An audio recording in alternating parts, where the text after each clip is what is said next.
자료를 보니까 이제 뭐 배당 쪽에도 좀 네. 관심이 있으신 것 같은데 배당 수익이나 뭐 이제 투자에 대해서 뭐 네, 그쪽에 사실은 대해서 네, 좀 말씀 좀. 올해 조금 떨어질 것 같다고 생각을 해서 네, 방어용으로 좀 사놨는데 네, 또 3월, 6월 배당금을 받아보니까 네. 또 이게 또 위안이 되더라고요. 그래서 아. 3월 달에도 지금 한 30만 원 정도, 25만 원, 30만 원 정도 나오게 돼 있는데 네. 또 이거 받으니까 또 재투자가 되더라고요. 그래서 물론 지금 하락장 방어용으로 잠깐 사놨는데 아, 많이 플러스가 돼 있거든요. 이렇게 조금씩. 근데 이걸 팔아서 다시 지수로 바꿀 것인가 아니면 놔둘 것인가 네. 좀 고민이 되고 있고요. 그래서 그래도 좀 일정 비율 유지해도 괜찮겠다. 그래서 한 포트폴리오의 20% 내외는 네. 배당 ETF로 좀 채워놔도 물론 지수를 위주로 모으지만 또 이것도 나름 재미가 있더라고요. 3개월마다 들어오는 배당금이 게. 들어오는 게 수익률을 좀 포기하더라도 네, 일정하게 현금 들어오는 것도 괜찮겠다 이렇게 처음 해봤는데 네.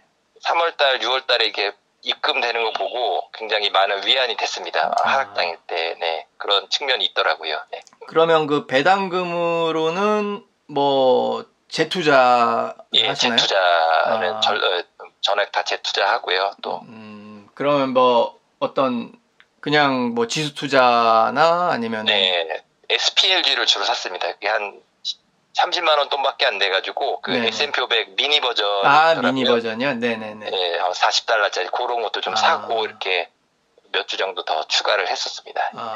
그러니까 저도 이렇게 배당주는 지금 안 가지고 있는데 한때는 배당주를 좀 관심을 잠깐 갖고 있었던 적이 있어요. 근데 그때는 네. 배당을 받아서 되게 공격적인 거를 한번 사면 어떨까? 없는 돈 셈 치고. 네. 그래서 이제 그때 뭐 그 돈나무 누나라고 하죠. 네, 아크. 네, ARKK.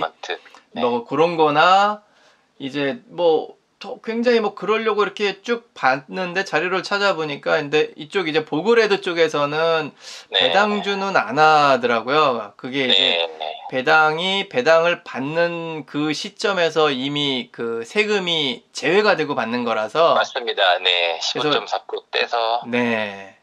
그래서 보통 그리고 이제 그 자료를 보니까 이제 그 S&P 500이랑 뭐 배당주 괜찮은 것들만 이렇게 해서 비교 그래프를 보면 네. 잘 돼야 지수를 쫓아가는 건데 비슷한데 그래도 안 되더라고요. 맞습니다. 보니까 안 되고 제일 잘 나가는 그 요즘에 SCH인가 그것도 보니까 SPY 안 되더라고요. 안 되죠. 예, 그런 부분은 알고는 있습니다. 근데 하락장 때도 받아보니까 또 괜찮습니까? 나쁘지 않아서 또 천천히 리밸런싱을 하면서 이렇게 할까 합니다. 네. 그 지금 현재 지금 그 갖고 계신 그 이제 자산 배분의 목표 뭐 어느 정도 이제 생각하시는지. 목표는 원래 예전에 할 때는 이랬습니다. 장전 잘 나갈 때만 해도 QQQ는 한 반 정도 채우고 QQQ는 반 정도 채우고 왼쪽에는 반도체, 오른쪽에는 소프트웨어 이렇게 해가지고 오성장과 수익을 다 잡겠다 뭐 이런 마음을 품을 때도 있었습니다. 그래서 시장을 이기겠다 뭐 이런 생각도 했었는데 올해 이제 하락장 맞으면서 생각이 많이 바뀌었고요. 그래서 S&P 500은 한 50% 정도 이상 유지하고 그다음에 이제 기술주도 꽤 투자가 많이 돼 있거든요, 지금. 근데 이제 이 변동성이 감당이 잘 안 되더라고요. 그래가지고 지금 뭐 QQQ도 한 마이너스 15% 되고요. 뭐 반도체는 마이너스 한 8%, 요걸 보니까 많이 올라서 소프트웨어는 마이너스 20%입니다. 그래서 이것도 이제 쭉 사되 매수는 계속 이어가되 본전이 오고 또 살짝 익절할 구간이 오면은 리밸런싱을 해서 지수로 바꿔서 하고 S&P 500보다 변동성이 같거나 적은 쪽으로 모아야겠다. 제가 감당할 수 있는 MDD가 이번에 확인해 보니까 20%더라고요. 그래요? 20% 이유는 조금 견디질 잘 못하고 20%까지는 제 심리적인 그 마지노선이더라고요. 그래서 물론 더 떨어질 수도 있지만 우선 그렇습니다. 우선은 그래서 좀 비중을 줄이고 기술주 비중을 줄이고 네. 그다음에 이제 뭐 VTI라든지 뭐 ITOT 뭐 이런 것도 한 주씩 샀거든요. 그래서 네. 뭐 어차피 거의 비슷하게 움직이니까 네, 비슷하죠. 네, 그냥 쭉 갖고 있을까 합니다. 기술주 쪽에 이렇게 관심을 좀 많이 가지고 계신 것 같은데 혹시 뭐 지금 뭐 관련 업무가 어떤 뭐 그런 쪽이신가요? 뭐 그건 아니고 제가 IT 쪽에서 이제 일은 해봐서 네네. 이 소프트웨어 파워가 네. 엄청 나더라고요. 그래서 저도 유튜브를 이제 조금씩 하고는 있는데 그 네. 어도비 걸로 편집을 하거든요. 그래서 어도비사에 계속 구독으로 돈을 내니까 네. 이거 영업이익도 너무 훌륭하고 네. 매출도 크고 그다음에 정기적으로 수입도 들어오고 그래서 소프트웨어 쪽이 굉장히 유망하겠다 생각해서 작년부터 IGV라고 이제 블랙락에서 소프트웨어만 하는 ETF가 있거든요. 네, 저도 처음 보고 한번 찾아봤더니 정말 그 뭐 마이크로소프트나 뭐 어도비나 뭐 이런 뭐 이런 걸 뭐 세일즈포스 이런 네네네. 소프트웨어 기업들만 모아놨는데 네. 작년에 그게 440불까지 갔습니다. 440불까지 행복하게 빨갛게 물들었는데 올해 250달러까지 떨어졌습니다. 거의 반토막이 났는데 네네. 그거를 직접 견뎌 봤거든요. 거의 300달러인데 이야. 견디면서 물 타기가 쉽지 않더라고요. 제가 생각한 거보다 많이 떨어지니까. 네. 네, 근데 이제 뭐 장기 수익률 보면은 QQQ보다도 더 높게 나오는데 네. 변동성도 더 커서 네. 또 신나게 사다가 올해 하락장 맞고 네. 올해 거의 모든 이제 그 낙폭을 그 소프트웨어 ETF가 한 500만 원 이상 들어가 있는데 네. 저는 뭐 우선 비중도 우선은 쭉 추가 매수를 하면서 평단을 낮추고요. 그다음에 익절 구간이 오면은 조금씩 비중을 낮춰서 지수로 모아 가야겠다 뭐 이런 생각을 하고 있습니다. 그렇죠. 그러면 혹시 뭐 코인 같은 경우는 안 하시나요? 코인은 제가 당최 이해를 못 하겠어서 네, 아예 하지 않고 있고요. 뭐 네. 좀 보수적인 성격이라 뭐 레버리지도 안 하고요. 네, 레버리지가 없더라고요, 보니까. 네, 한 번도 해본 적이 없습니다, 레버리지. 작년까지 좀 해볼까 생각이 들었는데 네. 너무 좋아가지고 이거 놓치는 거 아니야 이렇게 생각했는데 올해 또 떨어지는 거 보니까 네. 3배짜리 많이 타신 분들이 그쵸, 굉장히 힘들어하시는 걸 보고 네, 맞습니다. 네, 또 반도체 3배는 어마어마하더라고요. 그래가지고 네, 한 배도 견디기 좀 어려웠는데 3배는 또 얼마나 힘드셨을지 투자자들이 그런 생각을 하고 있습니다. 리스크를 이제 견디시는 이제 그게 능력이 한 마이너스 20%라고 하셨는데 조금 넘어가면 어떤 뭐 다른 그런 게 있으세요?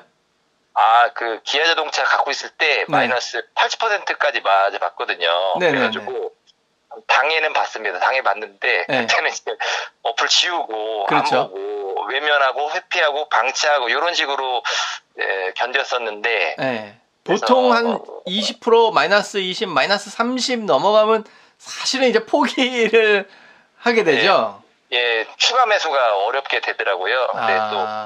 근데 이제 미국 시장 지수는 믿을 수 있다는 확신이 있어서 그렇죠. 마이너스 30% 오면은 조금 대출을 받아서 그렇죠. 또 직장 대출도 금리도 많이 높진 않거든요. 그래서 좀 받아서 조금씩 분할 매수해도 괜찮겠지 않을까 이런 생각을 하고 있고요.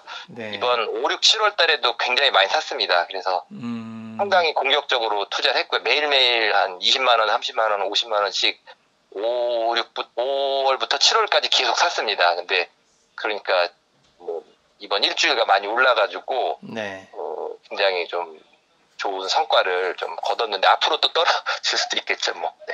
전 그렇습니다. 찬스에 강하시네요. 그러니까 지금 이제 구독자님께서 말씀해주신 부분에서 저도 영감이 떠오르네요. 그러니까 뭐 정말 저도 지금 아크가 있는데 ARKK랑 뭐 ARKF 해갖고 작년 말에 꼭대기에서 사서 지금 마이너스 60%인데 이렇게 정말 마이너스 한 30% 이상 되면 정말 이제 뭐 아무것도 못하는 정말 그야말로 두뇌며 손가락 신체가 그냥 얼음 돼 버리는데 네, 지금 말씀하신 게 지수는 안 눌러집니다. 네. 미국 시장 지수만 내가 믿고 추가 매수를 확신을 해 돈을 밀어넣을 수가 있는데 그밖에 개별 종목이나 네. 유망한 고속 성장하는 그 유망주들은 마이너스 50% 넘어가는 순간 매수 버튼이 안 눌러지더라고요. 제가 만약 기아 자동차를 갖고 있을 때 네. 그때만 제가 계속 넣었어도 큰 부자가 됐을 텐데 네. 8만 원도 가고 10만 원까지도 가더라고요. 기아 자동차가. 네. 근데 제가 믿음이 없어지더라고요. 2만 원으로 떨어지니까 그렇죠. 돈을 쉽사리 더 밀어 넣을 수가 없더라고요. 그 경험을 한번 한 적이 있어가지고 네, 우선은 개별주 투자는 안 하려고 그렇게 하고 있습니다.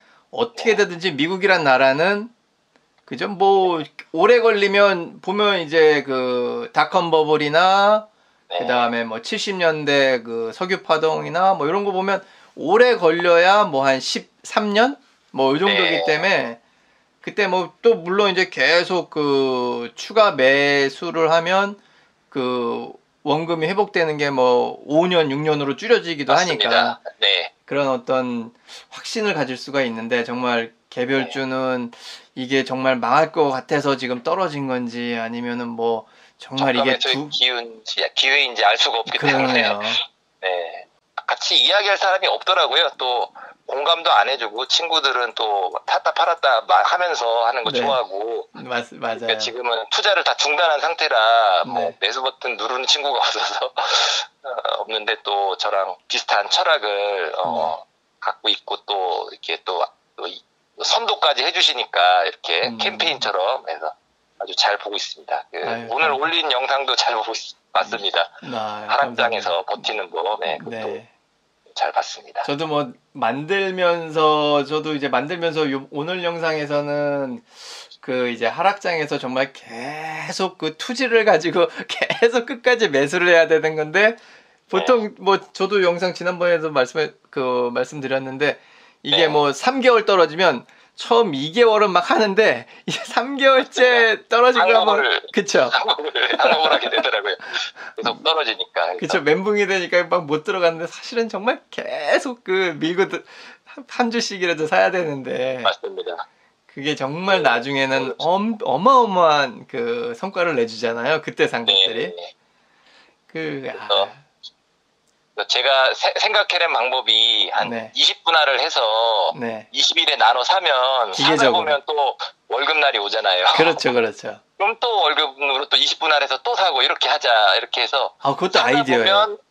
월급날이 오는 거예요. 매일 사니까. 그래서 그럼 또 그걸로 또 사고 사면서 또 수량이 늘었네 이러면서 즐거워하고 또 자고 이렇게 하는 식으로 버텼던 것 같습니다. 그것도 괜찮은 원칙 같습니다.